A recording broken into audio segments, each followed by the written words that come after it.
नमस्कार। देश और दुनिया की महत्वपूर्ण करंट अफेयर न्यूज़ के साथ मैं कुणाल आप सभी का संस्कृति आईएएस यूट्यूब चैनल पे स्वागत करता हूं। चलिए इसी क्रम में सबसे पहले आगे बढ़ते हुए देख लेते हैं वे कौन से विषय हैं जिसमें हम लोग अभी बात करने वाले हैं। तो यह सभी आज की हमारी करंट अफेयर न्यूज़ है और सभी बेहद महत्वपूर्ण है। तो इसीलिए बढ़ते हैं आगे और देखते हैं सबसे पहली न्यूज़ जो हमें बता रही है मिग-29 स्क्वाड्रन विमान के बारे में।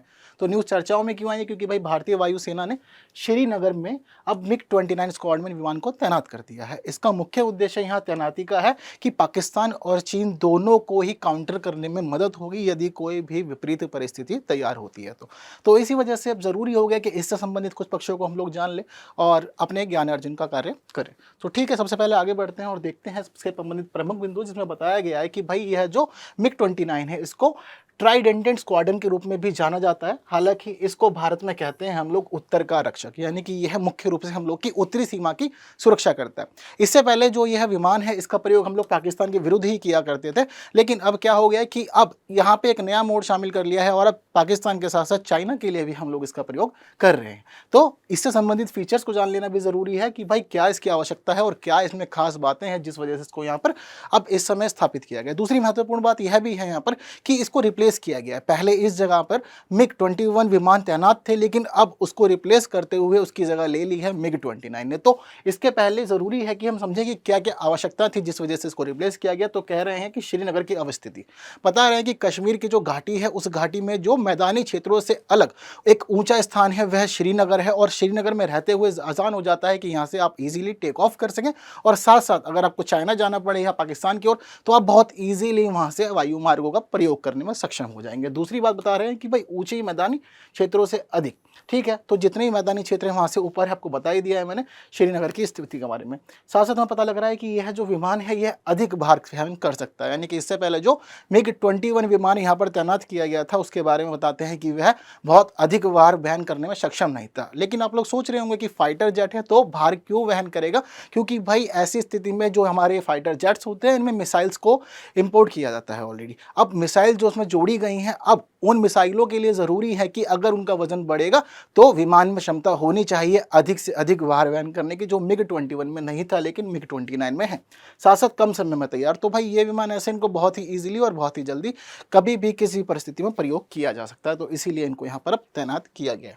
आगे हम लोग बढ़ते हैं तो हमें कुछ खास बातें पता लग रही हैं मिग-29 के बारे में। जैसे कि बताया है और रिपोर्ट्स में आया है ऐसा कि भाई जो यह मिग-29 का विमान यहाँ पर तैनात किया गया है इसको यह इसका अपग्रेडेड वर्जन है और कुछ खास बातें तो शामिल है, जैसे कि लंबी दूरी तक मार सकने वाली मिसाइलों को इसमें शामिल किया गया है और ये मिसाइलें दो क्षेत्रों में हमारी मदद करेंगी।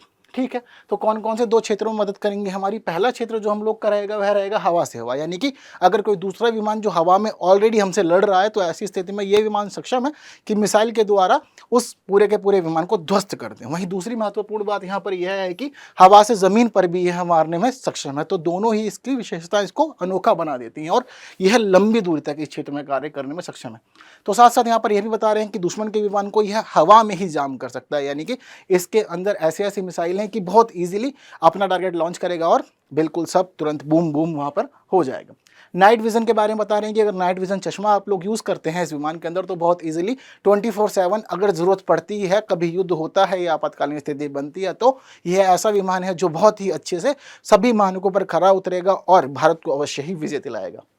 हमें यहाँ पर ये भी बता रहे हैं कि यह जो मिग-29 विमान है इसकी एक खास बात यह है कि यह हवा में ही ईंधन भरने में पूरी तरह सक्षम है, यानी कि अगर कभी भी भाई ज़रूरत पड़ी तो हवा ही हवा में इसको रिफ्यूल किया जा सकता है, जिससे कि अधिक समय तक और दिन रात यदि ज़रूरत पड़ती है तो बिल्कुल हमारे जो फाइटर्स हैं वह इसके माध्यम से लड़ाई लड़ पाएंगे। बात क्लियर है? तो यह सारी इसकी विशेषताएं जिस वजह से हमने सोचा कि अब श्रीनगर में इसको रखा जाए और वहाँ से पाकिस्तान और साथ साथ चाइना दोनों को ही काउंटर कर लिया जाएगा जब भी ज़रूरत पड़ेगी।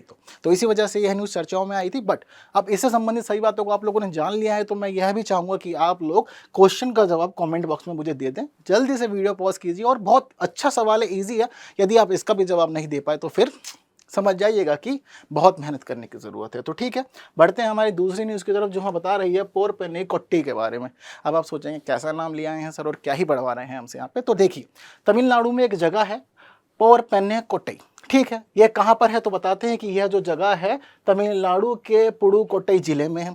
पर हम लोग क्यों पढ़ रहे हैं, क्योंकि यहाँ पर लगातार उत्खनन कार्य चल रहा है। कब से बता रहे हैं कि 19-20 से यहाँ पर कार्य चल रहा है, वर्ष 2019-2020 से लगभग से कार्य पूरा का पूरा चल रहा है। और यहाँ से ऐसी ऐसी सामग्रियाँ मिल रही हैं ना जो संगम साहित्य से संबंधित है, संगम काल से संबंधित है, या उससे भी कुछ कुछ प्राचीन है। तो महत्वपूर्ण स्थल हो गया इसलिए ये हम लोग के इतिहास का। और जब कभी भी यहाँ से कुछ नई चीज़ मिलती है तो ऐसी स्थिति में यह समाचारों में आ जाता है और ज़रूरी होता है कि हम इसको पढ़ें, क्योंकि हम लोग के एग्जाम किसी भी डायमेंशन में शामिल कर सकते हैं। ठीक है, तो कह रहे हैं अभी क्या हुआ है कि ईंटों से निर्मित एक गोलाकार संरचना ऐसे प्राप्त हुई।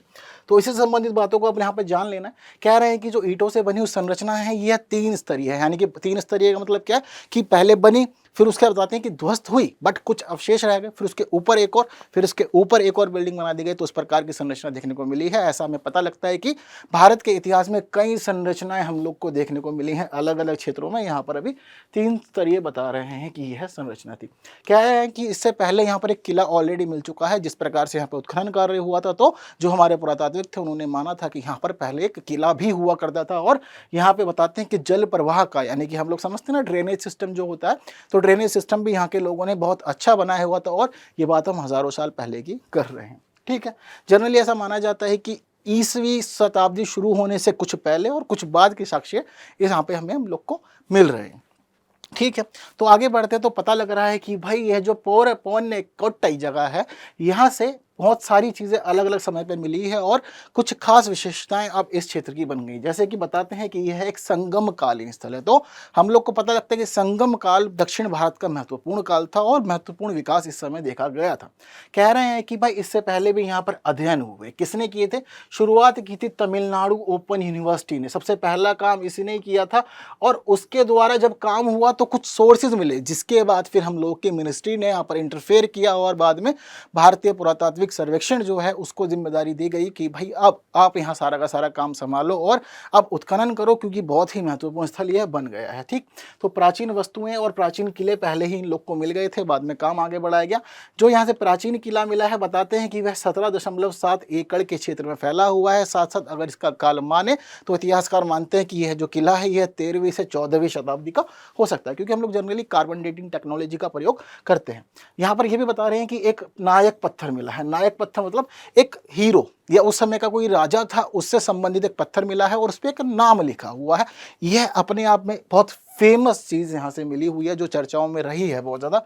बताते हैं कि इस पत्थर पे एक नाम लिखा हुआ है, वह नाम है कन्नान कुमारन। ठीक है, तो कन्नान कुमारन नाम यहाँ पर इस पत्थर पर देखने को जनरली मिल रहा है। तो बताते हैं, मानते हैं ऐसा कि हो सकता है कि यह उस समय का राजा हो, क्योंकि इतिहास में हम देखते हैं ना कि सिक्के मिले हैं, स्तंभ लेख मिले हैं या कुछ और भी मिला है तो तत्कालीन राजा का नाम उस पर लिखा हुआ होता है। तो इसी वजह से मानते हैं कि भाई क्योंकि विशेष नाम है और नाम नहीं मिले तो कह रहे हैं कि यह नाम खास है और हो सकता है कि वहाँ का शासक रहा हो। साथ साथ बता रहे हैं कि बहुत सारी चीज़ें और मिली, जैसे कि सोने की नथ, हॉप्सकॉच, टोंटियाँ, कांच की चूड़ियाँ, मोतियों के टुकड़े, हरे पत्थर, टेराकोटा लैंप, सिक्का, इसके अलावा बर्तन वगैरह, भित्ति चित्र इत्यादि इत्यादि, यह सभी सामान मिला है। यह एक चित्र है जो दिखाया गया है कि यहाँ से एक सोने की नथ मिली है। तो ऐसा पता चलता है हम लोग को कि पहले भी भाई लोग शौकीन थे सोने की चीज़ें पहनने के, और भारतीय सभ्यता में आभूषणों का प्रचलन तो शुरुआत से ही रहा है। हम लोग को चाहे हड़प्पा सभ्यता पढ़े, चाहे संगम साहित्य देखें, संगम काल देखें, हमें देखने को मिल रहा है कि भाई यहाँ पर अलग अलग प्रकार के आभूषण लोग इस्तेमाल कर ही रहे हैं। बात क्लियर है? तो इसी वजह से ये जो स्थान है ये अपने आप में बहुत महत्वपूर्ण है। आप लोग इसके शॉर्ट नोट्स बना के जरूर रखिएगा पुडुकोट्टई का, क्योंकि यह संभावना पूरी है कि यहाँ से प्रश्न बन जाए परीक्षा में। ठीक है, लेकिन अब आपने पढ़ लिया तो ज़रूरी है कि आप लोग इस प्रश्न का जवाब पहले दे दें, क्या पता कि यही प्रश्न आपसे आगे पूछ लिया जाए। बढ़ते हैं आगे और देखते हैं हमारी अगली न्यूज़ जो हमें बता रही है भाई हाइड्रोपोनिक्स खेती के बारे में। तो भाई फिलहाल यह न्यूज़ हम लोग के संसद से आई है, वहाँ पर बातें हुई कुछ हाइड्रोपोनिक्स खेती के बारे में, जिस वजह से ज़रूरी हो गया कि आप लोग इससे संबंधित बातों को पढ़ें, क्योंकि इस प्रकार की चीज़ें जनरली एग्जाम में पूछी जाती है। ठीक है, तो सरकार चाहती भी है, भारत के लोगों से निवेदन कर रही है, किसानों से आग्रह कर रही है कि भाई आप इस तरफ आगे बढ़िए, क्योंकि यहाँ बहुत अच्छा स्कोप है और बहुत लोग यहाँ पर इस प्रकार की खेती अब कर भी रहे हैं। तो क्या होता है ये, तो बता रहे हैं कि भाई हाइड्रोपोनिक्स खेती जो होती है ना, एक्चुअल में जल आधारित खेती खेती होती है। इसमें क्या होता है, जनरली हम लोग जब कभी भी खेती करते हैं तो मिट्टी के माध्यम से करते हैं और मिट्टी में जल जाता है और उसके बाद जब सूर्य का प्रकाश वहाँ पहुँचता है तो धीरे धीरे फसल हमारी ग्रो करती है और मिट्टी से अपने लिए आवश्यक पोषक तत्व जो होती है वो ग्रहण करती है। पर यह पूरा का पूरा जो सिस्टम है ये अलग है। यहाँ पर मिट्टी का प्रयोग नहीं होगा बल्कि जल का प्रयोग होगा और जल में जो भी पोषक तत्व होंगे उनको ग्रहण करके एक पौधा डेवलप होगा और इसके माध्यम से आप खेती कर पाएंगे। बात क्लियर? तो यह एक जल आधारित पूरी की पूरी प्रणाली होती है। हालांकि जल सामान्य जल नहीं होता, उसमें कुछ ऐसे खास मिनरल पाए जाते हैं जो किसी पौधे को ग्रो करने में सक्षम होते हैं। तो पहले पानी को डेवलप किया था, जिसके बाद उसके माध्यम से ही एक पौधे को डेवलप किया जाता है। बात क्लियर है सारी सभी लोग को? तो इसीलिए इसमें कह रहे हैं कि इसमें एक समग्र सब्सटेंट पाया जाता है जिसमें कि वर्मिक्यूलाइट, नारियल कॉयर या इसको कहते हैं परलाइट। ठीक है, तो इनका प्रयोग किया जाता है। इनका प्रयोग करते हुए इनमें जो भी आवश्यक मिनरल्स वगैरह होते हैं उनको जल में शामिल किया जाता है, जिसके बाद उस पानी के अंदर एक पौधे को डाल दिया जाता है और फिर वो धीरे धीरे ग्रो करता है। अगर आप लोग देखेंगे आपको बहुत सारी वीडियो ऐसी मिल जाएगी और आजकल बहुत ज़्यादा ट्रेंड में है ये है हाइड्रोपोनिक्स खेती। ठीक है, तो कह रहे हैं कि भाई जल और रेत के माध्यम से पौधों को उगाने के ऊपर एक लंबी रिसर्च हो रही है। बता रहे हैं कि जनरली मिट्टी का प्रयोग करते हैं, बट रेत जिसमें मिनरल्स नहीं होते हैं और जल ऐसे पदार्थ हैं जहां पर नहीं कर पाते थे हम लोग खेती। बट अब लगभग कई सालों से यहाँ पर रिसर्च हुई है, लोगों ने जाना समझा है इससे संबंधित बातों को और तकनीक को विकसित किया है, जिसके बाद अब बहुत सारे देशों में यह पूरी की पूरी विधि लोकप्रिय हो गई है। और कई देशों में जहाँ पर ज़मीन की कमी है, लोगों के लिए रहने के लिए कम जगह है, वहाँ इसका बहुत अधिक प्रयोग हो रहा है। बात क्लियर है? तो यहाँ पर हमें यह भी पता लग रहा है कि 16वीं शताब्दी में बेल्जियम के एक व्यक्ति थे जिनका नाम था जॉन वैन हेमोल्ड। तो कहते हैं कि इन्होंने ही सबसे पहले इससे संबंधित एक ज्ञात विज्ञान आधारित शोध को प्रकाशित किया था। इन्होंने बताया था कि वास्तव में यह जो विधि है हाइड्रोपोनिक्स खेती, यह लाभकारी और किस प्रकार से अलग अलग प्रकार की खेती यहाँ पर हम लोग कर सकते हैं। बात सभी को क्लियर हो गई है? तो कह रहे हैं कि वर्तमान में इसका प्रयोग जो हम लोग करते हैं वो मुख्य रूप से कहाँ होता है? शहरी खेती, यानी कि अभी जो हम लोग का ग्रामीण क्षेत्र है तो वो लोग अभी परिचित नहीं है, जबकि हम लोग की जो मुख्य खेती है वो ग्रामीण क्षेत्रों में होती है। बट शहरी क्षेत्रों में कहीं ना कहीं जगह की कमी है, लोगों के पास समय की कमी है, तो संसाधनों के अभाव में बहुत लोग शहरी क्षेत्रों में इस प्रकार की खेती का उपयोग कर रहे हैं। बहुत सारे लोग सोचते हैं कि छत पर ही बागवानी कर लो, तो इस विधि का प्रयोग कर लेते हैं मैं छत के लिए, जो इंटरेस्टेड होते हैं। और साथ साथ बहुत सारे लोग व्यावसायिक खेती भी इसके माध्यम से कर रहे हैं। अच्छी बात है। ठीक है, तो हमें यहाँ पर यह पता लग रहा है कि भारतीय बागवानी अनुसंधान संस्थान बेंगलुरु ने सब्सट्रैक्ट के रूप में एक कोकोपीट, ठीक, इसका उपयोग किया है। यह एक पदार्थ है और कह रहे हैं कि कोकोपीट का उपयोग करते हुए एक प्रकार का इन्होंने समूह विकसित कर लिया है। समूह के और क्या नाम दिया गया? कोकोपोनिक्स। ठीक है, तो कोकोपीट का प्रयोग किया और कोकोपोनिक्स इन्होंने विकसित किया। अब आप सोचेंगे ये है क्या? तो बताते हैं कि यह जो कोकोपोनिक्स है यह सब्जियों का एक समूह है।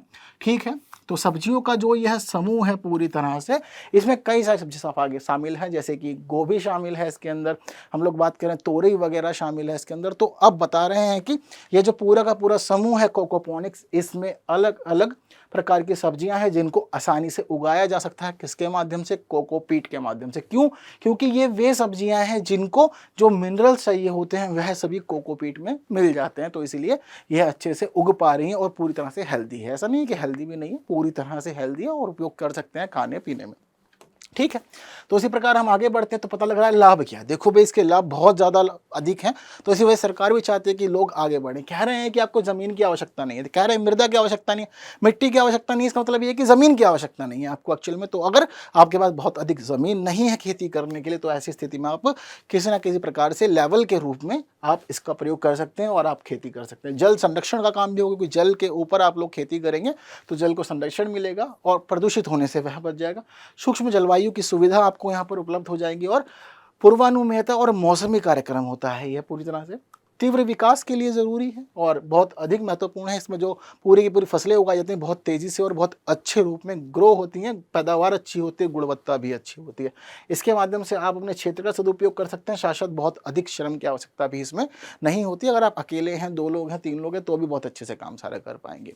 बात क्लियर है? तो आप लोग को याद रखना है यह नाम जो हमें देखने को मिल रहा है हाइड्रोपोनिक्स खेती के रूप में। एग्जाम में आए तो बिल्कुल बहुत अच्छे से आंसर दे दीजिएगा, लेकिन अभी ज़रूरी है कि आप आंसर दें इस क्वेश्चन का, यह भी बेहद महत्वपूर्ण है। तो कमेंट कर दीजिए जल्दी से, आसान सा क्वेश्चन आप लोग की स्क्रीन पर है।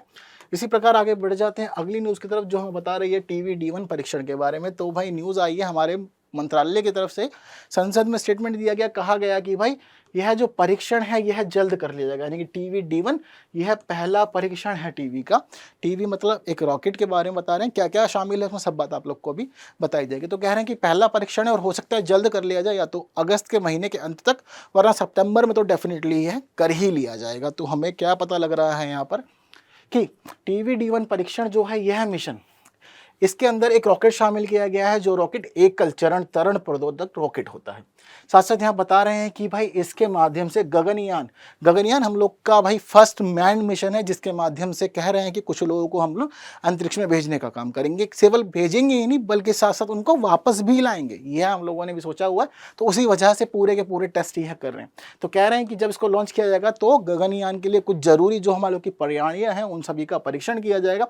इसके अंदर एक महत्वपूर्ण काम यह किया जाएगा और टेस्ट किया जाएगा कि अगर बाय चांस हम लोगों ने मिशन सक्सेसफुल लॉन्च कर दिया, लॉन्च हो गया है, ऑर्बिट में उसको घूमना है, ऑर्बिट में घूम भी लेगा, बट उसके बाद अगर उसको वापस आना हुआ और वापस आते हुए कोई मिस हैपनिंग हो गई, तो ऐसी स्थिति में क्या हम लोग के जो एस्ट्रोनॉट्स होंगे वो बच पाएंगे या नहीं। तो कह रहे हैं कि अगर मिशन कहीं बीच में फंसता है तो उनको बीच में ही कूदने की सुविधा दी जाएगी या पूरे के पूरे क्राफ्ट से निकलने की सुविधा दी जाएगी। तो उसी के लिए यह टेस्ट किया जा रहा है और कोशिश है कि यह पूरी के पूरा सफल हो, ताकि हमें पता लग जाए कि अगर कुछ गड़बड़ होती है कहीं तो हमारे जो एस्ट्रोनॉट्स हैं वो वहां से निकल करके कूद करके अपनी जान बचा पाएंगे। बात ठीक है। तो इसी प्रकार कह रहे हैं कि इसके अंदर पैराशूट प्रणाली का प्रयोग भी करेंगे, जिसके माध्यम से कोशिश यही है कि समुद्री क्षेत्र में हमारे जो एस्ट्रोनॉट्स हैं वो लैंड करें, और यह भी देखा जाएगा कि केवल लैंड ना करें बल्कि पूरी तरह से सुरक्षित रूप में लैंड करें, ताकि किसी भी प्रकार की जान की हानि ना हो। माल की हानि अगर हो जाती है तो वह जान से कम ही बचती है। ठीक है, तो कुछ बातें आगे हमें और पता लग रही हैं। यह पूरा का पूरा जो मिशन है यह हम लोग का भाई गगनयान मिशन है, तो इसको अलग अलग रूपों में टेस्ट किया जा रहा है। अभी हम लोग जो है वह टेस्ट व्हीकल मिशंस पे हैं, यह 2 किए जाएंगे यहाँ पर। अभी पहला टेस्ट हो रहा है इसका, टीवी D1 कह रहे हैं, बाद में टीवी D2 भी होगा।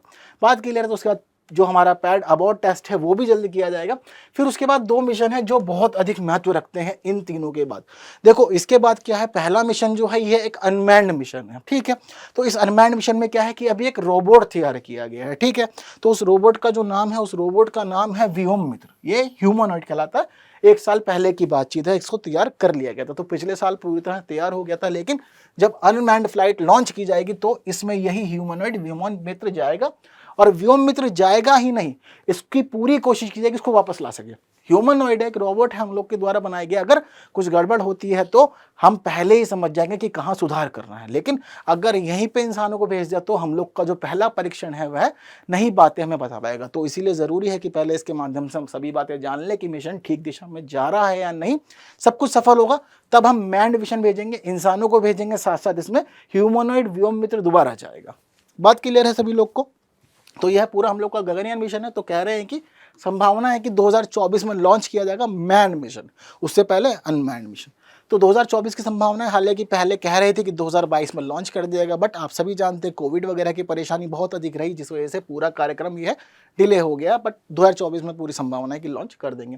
3 सदस्यीय चालक दल जाएगा और कह रहे हैं कि 3 दिनों के लिए जाएगा और पृथ्वी की लगभग 40 किलोमीटर वाले जो पूरा ऑर्बिट है उसमें वह लोग घूमेंगे और उसके बाद फिर वापस लैंड करेंगे। यदि यहाँ पर हम लोग सक्सेसफुल हो जाते हैं फिर कोशिश करेंगे कि लोगों को किसी दूसरे ग्रह तक हम लोग भेजें। ठीक है, तो नई नई उपलब्धियाँ धीरे धीरे मिलेंगी, कदम बढ़ाते बढ़ाते। ऐसा नहीं कि अचानक से जंप कर दें, क्योंकि बाहर का मामला सब चीज़ें अपने हाथ में नहीं होती है। बात ठीक है, सभी लोग को क्लियर हो गई है। तो ज़रूरी है कि इसके संबंधित बातों को जानने के बाद में आप लोग एक क्वेश्चन का आंसर दे दें जो आप लोग की स्क्रीन पर है। बहुत अच्छा क्वेश्चन है, आंसर ज़रूर दीजिएगा। आगे बढ़ते हैं और देखते हैं हमारी अगली न्यूज़ हमें बता रही है हेट स्पीच के बारे में।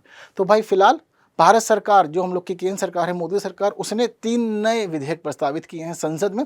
तीनों क्यों किए गए, क्योंकि बता रहे हैं कि भाई हम लोग का जो एविडेंस एक्ट था, CRPC था, IPC था, अंग्रेज़ों ने बनाया था, बट हम चाहते हैं कि हमारा अपना नियम हो, अपना अधिनियम हो। तो ऐसी स्थिति में उसको रिप्लेस कर रहे हैं और पूरी व्यवस्था को एक तरह से नया कर रहे हैं, काम कर रहे हैं। तो कह रहे हैं कि जो नई व्यवस्था शामिल की जा रही है उसके अंदर क्लॉज शामिल किए गए जो हेट स्पीच से संबंधित है। तो इसीलिए ज़रूरी हो गया कि न्यूज़ को हम लोग पढ़े जाने समझे। क्यों पढ़ना है, क्योंकि भाई देखो इससे पहले यानी कि अभी जो हम लोग का करंट सिस्टम चल रहा है, प्रेजेंट में जो है, क्योंकि अभी तो पास नहीं हुए विधेयक है, तो अभी प्रेजेंट में क्या है कि हेट स्पीच के लिए कोई भी अधिनियम नहीं है। अब अधिनियम नहीं है, क्लॉज नहीं है, तो कहीं ना कहीं बाकी अधिनियमों का, नियमों का, क्लॉज का सहारा लेना पड़ता है और फिर फैसले करने पड़ते हैं। तो सीधा सीधा अब प्रॉपर क्लॉज हेट स्पीच से संबंधित होगा, जिसमें बता रहे हैं कि भाई भारतीय न्याय संहिता के अंदर शामिल किया गया है। ठीक है, तो भारतीय न्याय संहिता, उसका इंग्लिश में नाम भी यही है, चेंज करने का प्रयास नहीं करना है आप लोग को। तो भारतीय न्याय संहिता में कहा गया है कि धर्म या जातीय संबंधित मामलों में अगर कोई व्यक्ति ऐसा अपराध करता है जिसको हेट स्पीच करार दिया गया है इस अधिनियम में, तो कह रहे हैं कि उसके लिए मैक्सिमम 3 साल की सजा है और साथ साथ में आपको जुर्माना भी देना पड़ सकता है, यह व्यवस्था की गई है। तो हमें यहाँ पर यह पता लग रहा है कि जो 3 साल की सजा है वो मैक्सिमम है, बट धीरे धीरे इसका लेवल बढ़ेगा। कैसे? कह रहे हैं कि अगर आपने जानबूझकर किसी व्यक्ति की धार्मिक भावनाओं को ठेस पहुंचाया, यानी कि आप कुछ उसके धर्म के मामले में आपके उसके सामने ही कुछ गलत कह दे रहे हैं, व्यक्ति खड़ा हुआ है, कुछ बातचीत हुई तो आपने धर्म को गलत कह दिया, तो भाई शुरुआत होगी आपके लिए पहले 1 वर्ष के कारावास से, साथ साथ आपको जुर्माना भी कुछ लगाया जा सकता है। ठीक है, तो सिंपल स्थिति है और इंडिविजुअल का मामला। आगे बढ़ते हैं। कह रहे हैं कि अगर आपने व्यक्तियों के समूह द्वारा पवित्र माने जाने वाली किसी वस्तु को खराब करने का, नष्ट करने का प्रयास करा, जैसे कोई मंदिर है, कोई मूर्ति है आस्था की, या कोई ऐतिहासिक स्थल है, अगर भाई आपका एक समूह जाता है किसी दूसरे धर्म का, या आप लोग वहाँ गए, आपने कोशिश की कि मंदिर तोड़ी जाए या भगवानों की मूर्ति तोड़ी जाए, तो भाई ऐसी स्थिति में कह रहे हैं कि 2 साल का कारावास हो जाएगा और जुर्माना भी लगाया जाएगा। बात क्लियर है?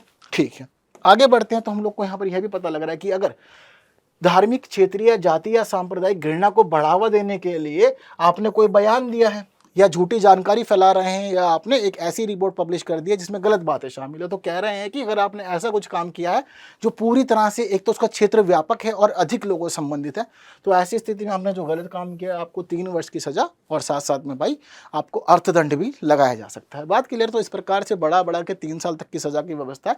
हालांकि हो सकता है कि यह सजा बढ़ा दी जाए और 5 वर्ष भी कर दी जाए। कब काम उल्टे करोगे तो सजा भी ज़्यादा मिल जाएगी। ठीक है, तो इसलिए ठीक काम करना। कह रहे हैं कि मान लो कहीं पे कोई पूजा स्थल है या कोई धार्मिक समारोह हो रहा है, मंदिर वगैरह है या कोई बड़ा मंदिर है या कोई पवित्र कार्यक्रम चल रहा है, बड़ा समारोह है, बहुत सारी भीड़ इकट्ठी है। अब भीड़ वाले कार्यक्रम में आप पहुंच गए और आपने वहां पर क्या किया कि पूजा से संबंधित या लोगों की आस्था से संबंधित कुछ गलत काम कर दिया, गलत बातें बोल दी, तो ऐसी स्थिति में आपका जो कार्य है वह स्वीकार नहीं किया जाएगा और उस स्थिति में भाई आपके लिए मैक्सिमम 5 साल की सजा का प्रावधान भी कर दिया गया है इस अधिनियम में। बस पास होने की देरी है, जो कि पास भी हो जाएगा क्योंकि सरकार बहुमत में है। साथ साथ इसमें एक और प्रावधान शामिल किया गया, यह बेहद महत्वपूर्ण है। कह रहे हैं कि अगर आप किसी धर्म की गलत जानकारी फैलाते हैं या कुछ गलत बात बोलते हैं, लेकिन आपका इंटेंशन सही है, ठीक है, बट इंटेंशन वो डिफाइन जो किया जाएगा वो जज के द्वारा किया जाएगा, प्राप्त किए गए एविडेंस के द्वारा। तो कह रहे हैं कि गलत काम है इस प्रकार का, बट उसके कोई उद्देश्य सही है, तो ऐसी स्थिति में यहाँ पर आपको कुछ नहीं कहा जाएगा, यह भी व्यवस्था की गई है। ठीक है, तो सज़ा मैक्सिमम 5 साल तक की दिख रही है, अलग अलग केसेस है। लेकिन अब ज़रूरी है कितना जान लिया है, तो आप मुझे एक प्रश्न का जवाब दे दें। बहुत अच्छा सा प्रश्न आप लोग की स्क्रीन पे लाए हैं हम लोग, ठीक है, और बेहद महत्वपूर्ण है ये प्रश्न। तो इस प्रश्न का जवाब कमेंट बॉक्स में दे दीजिए और चलते हैं अगली न्यूज़ की तरफ, जो बता रही है डिजी यात्रा के बारे में। पहले भी आप लोग पढ़ चुके हैं, दोबारा पढ़ लीजिए। डिजी यात्रा शुरू की गई थी एयरपोर्ट्स के लिए, ताकि जो लोग अपनी फ्लाइट्स लेने वाले हैं उन लोग को वहाँ पे जाके लंबी लंबी लाइनों में खड़े होकर के वेरिफिकेशन ना करवाना पड़े, घर पे बस फोटो खींचे, आधार कार्ड बाकी डॉक्यूमेंट्स से उसको लिंक करके रखें, ताकि आप वहाँ जाएं और एयरपोर्ट पर जाने के बाद आपको सिर्फ स्कैन करना पड़े, बहुत ईजिली आप एंट्री वगैरह कर पाएँ। यह फेशियल रिकॉग्निशन सिस्टम आपके लिए तैयार किया गया था। कब? पिछले साल शुरू कर दिया गया था, सब चीज़ें हो गई थी, 3 एयरपोर्ट्स पर शुरू किया गया था उस समय। लेकिन अब न्यूज़ चर्चा में इसलिए आई क्योंकि भाई सरकार ने कहा है कि अब 6 और हवाई अड्डे, 6 और एयरपोर्ट इसमें जोड़े जाएंगे।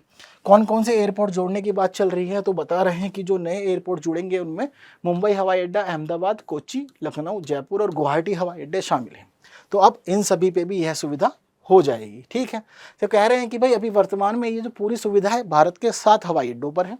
साथ साथ बता रहे हैं कि पूरा का पूरा कार्यान्वयन डिजी यात्रा फाउंडेशन कर रहा है, जो इसके लिए एक गैर लाभकारी संस्था है और इसकी नोडल एजेंसी है। ठीक है, बताते हैं डिजी यात्रा कब शुरू हुई थी, तो 1 दिसंबर 2022 को पहली बार शुरू किया गया था। कहाँ?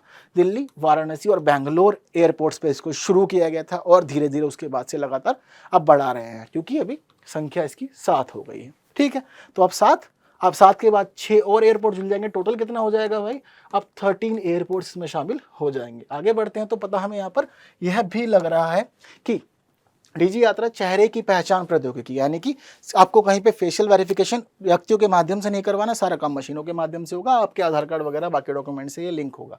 मुख्य उद्देश्य बता रहे हैं कि भाई चाहते हैं कि भाई सारा का सारा काम संपर्क रहित हो और आप लोग बिना किसी परेशानी के, बिना लंबी लाइनों में लगे, बेरोक टोक आना जाना कर सके। साथ साथ दूसरी महत्वपूर्ण बात यह भी है कि हम लोग जनरली देखते हैं कि एयरपोर्ट्स पर बहुत लंबी लंबी लाइन होती है, लंबी वेटिंग होती है, जिस वजह से लोगों को परेशानियों का सामना करना पड़ता। सरकार चाहती है किसी को परेशानी ना हो, क्योंकि लोग जा रहे हैं तो कोई ऐसा माध्यम हो जाए जो डिजिटल हो जाए। आजकल सब कुछ तो डिजिटल ही हो रहा है ना, आप लोग मुझे सुन रहे हैं ये भी डिजिटल ही है। तो इसीलिए कह रहे हैं कि जब सब कुछ डिजिटल है तो ऐसा सिस्टम हो कि एयरपोर्ट्स पे भीड़ ना हो। और बीते दिन हम लोगों ने देखा था कि कोविड हो गया था, कोविड की बीमारी इतनी फैल रही थी जिस वजह से सब कुछ हमें बंद करना पड़ा था। तो अब सिचुएशन सारी बेटर है, बट भीड़ भाड़ से बचने के लिए अभी भी सरकार ऐसे फैसले ले रही है। तो इसीलिए ज़रूरी है कि आप लोग एक प्रश्न का मुझे जल्दी से आंसर दे दें। बहुत ही अच्छा प्यारा सा क्वेश्चन आप लोग की स्क्रीन पर है। तो इसी संबंध में हम लोग आगे बढ़ते हैं और कह रहे हैं कि अब आगे जा कर के हम लोग की जो क्लास है यह पूरी हो गई है। तो आज की क्लास में इतनी ही बातें शामिल थी। फिर जल्द मिलेंगे अगले वीडियो में, फिर कुछ नई बातों करेंगे और आपसे विषय आप लोग के लिए हम लोग लाते रहेंगे। Thank you so much.